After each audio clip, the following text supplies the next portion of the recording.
Hello, sorry to touch you. কোথায় যাচ্ছিলেন এত তাড়াহুড়ো করে?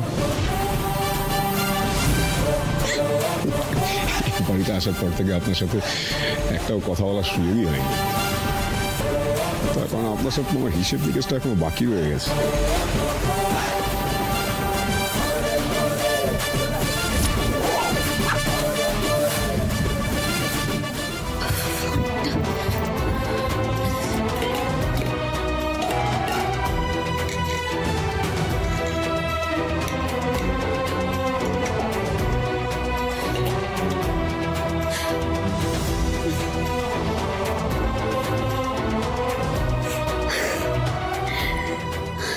আজ আমি আবার ডাক্তারবাবুর ক্ষতি করে ফেললাম।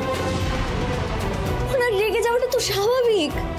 আমি বারবার কিছু না কিছু গন্ডগোল করে ফেলছি, বারবার কিছু না কিছু গন্ডগোল করছি।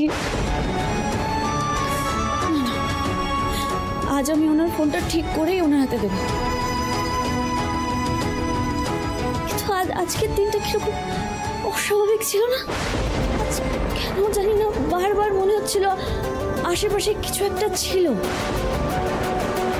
একটা বিপদ ঘটতে যাচ্ছিল। কি ব্যাপার অফিসার?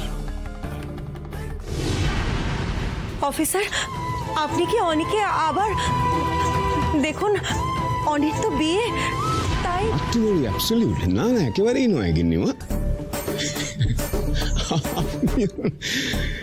আমি ওর জন্য একটা বিয়ের উপহার নিয়ে এসেছি আর কি।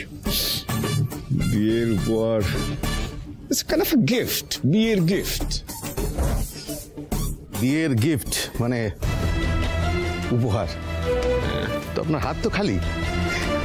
ও, আপনি কি অনেকে আবার থানায় নিয়ে গিয়ে? না না, প্রথমত হাত খালি নয়, হাতে আমার টুপি রয়েছে। আপনার আমাকে বড্ড বেশি খারাপ ভাবেন জানেন তো, এতটা খারাপও আমি নই। Not to worry, absolutely not to worry. Believe me. Okay, by the way, আমি তাহলে বলেই দিই আমি কি উপহার নিয়ে এসেছি।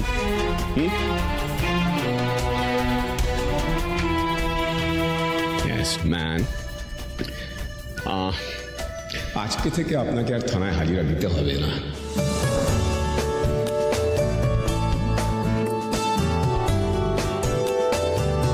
Now you are free, absolutely free. Enjoy your freedom. বিয়ে করুন, বাইরে গিয়ে সেটেল করুন, সেটেল হয়ে যান, বিদেশে চলে যান আর কি। আমার তরফ থেকে আপনাকে আর কিছু বলবার নেই, আমার তরফ থেকে কোনো বাধা নেই, নেই, নেই। Now, congratulations.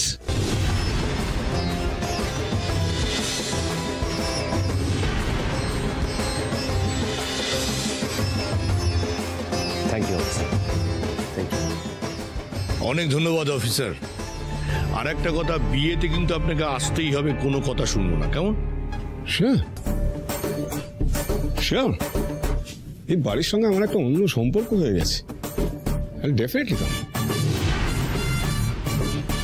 রমা চেয়েছিল অনিকেতকে আটকাতে, আমি আটকে দিয়েছি।